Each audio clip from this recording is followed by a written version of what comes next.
after that, so sundan nyo lang ako guys para malaman nyo ang tricks na to para lumakas yung mga data natin guys.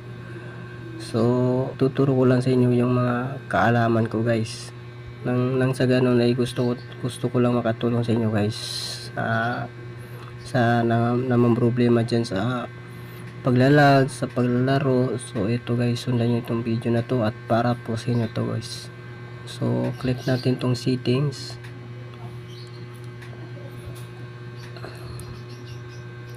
So pagkatapos nyan guys, so itap natin tong mobile network. So sana nasusundan nyo ako guys. So meron pala ako nitong ginawa guys, i-review ko lang para sa inyo guys, para matutunan nyo kung paano palakasin ang ating internet. So ang ginagamit ko pala dito guys ay SIM1. So pwede rin po to sa sa SAN, sa TNT guys. So ang sa akin guys, ginagamit ko ay TM. So itap ko tong TM para mabilis tayo. So don't skip guys, stamby lang kayo dyan guys. So panoorin itong video na to. So pagkatapos nyan guys, punta kayo dito sa access point. Yan. So meron akong ginawang dito na tatlo guys, go free internet at saka free internet. So sa susunod na video natin guys, so gagawan ko yan ng content, gagawan ko yan ng video guys. So dito tayo sa baba, sa pangatlo guys, sa baba, sa Rascon TV. So yan ang i-review natin guys, na pampalakas ng internet. So sorry guys kasi masama yung pakiramdam ko na sinisipon ako. Sorry. So click ko. So pagkatapos click natin tong yung nasa baba. Ayan. So dito guys, pwede nyo, ang nilagay ko dito guys sa name po ay yung pangalan ko sa channel ko. Depende kung gayahin nyo yan yung pangalan ko guys. So pwede rin guys, so pwede rin yung pangalan nyo guys sa pangalan nyo guys. So dito nilagay nyo dyan kung pangalan nyo o pangalan ko, pwede rin guys. So pagkatas, so dito naman sa APN, ilagay nyo dyan internet, kailangan small letters, pero yun sa nasa yung number 1 na names sa taas, yung pangalan ko, kailangan big letter guys. So pagkatapos dito sa proxy, so kailangan https proxy.com. so na nasusundan nyo guys. So dito naman sa port, so wala na yan guys, pati sa username, password. Yan. So ang kahalaga nito guys, dito sa server, kung malakas yung 9.9.9 sa inyong lugar, so pwede yan. So kung hindi naman gumagana yung 99, so pwede palitan nyo ng 1-in-1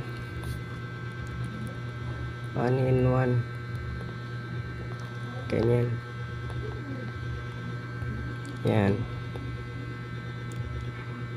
Okay.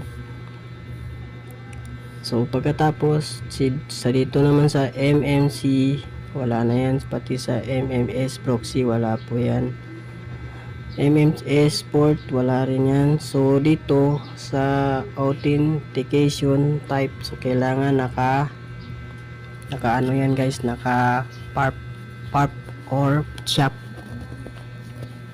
So i-click mo yung pang-apat, tapos back. So pagkatapos dito naman sa APN type, so kailangan default yan guys, small letter guys. Yan. So pagkatapos, so dito naman sa APN protocol, so kailangan naka IP54, IP56 yan guys. So pati din dito sa ano guys, sa APN roaming protocol. So kailangan naka AP5 or AP516 guys.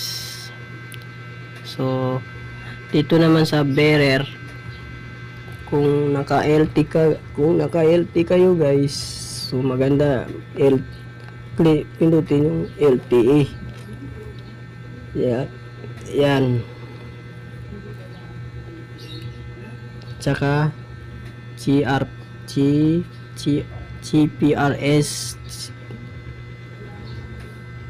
Kita nyo dito sa baba. So kailangan click nyo yung tatlo na yan para mas lumalakas yung data natin, no? So pagkatapos nyan, back na tayo. Pagkatapos nyan, so ayun, nakalagay na dun sa bearer not is SPC5 GPRS LTE. So pagkatapos nyon guys, pwede mo na siyang i-check or done sa taas. Yan, so ano na yan guys, nakalagay. So pagkatapos nyan guys, back na tayo. So i-try natin.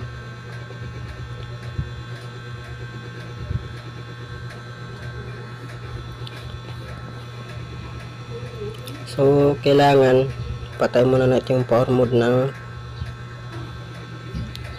1 minutes para mag-active yung ano natin, yung ginawa natin na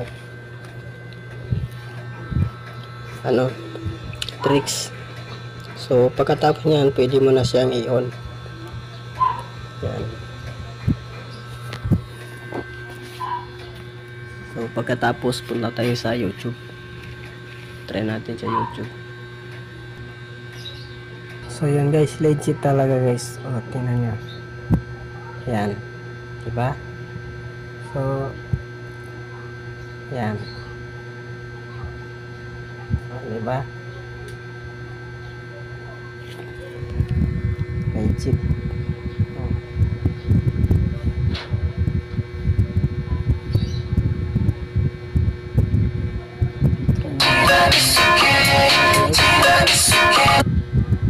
So punta naman tayo sa ano, sa Messenger.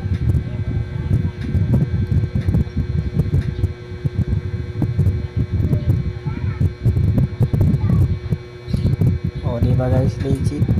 O diba, ang bilis. O.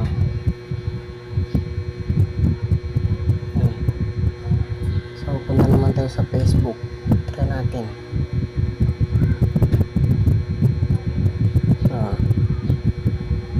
Try natin sa video.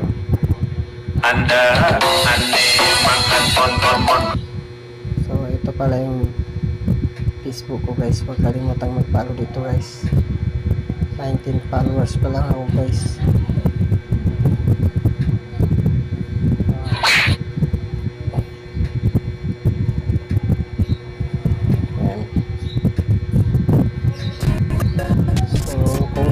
Kung mo tong video guys, huwag kalimutan i-share at pa-like din ang video na to guys, at huwag kalimutan din mag-subscribe guys.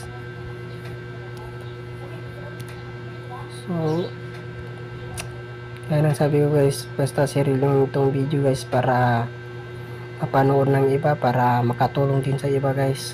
So yun lang guys, maraming salamat.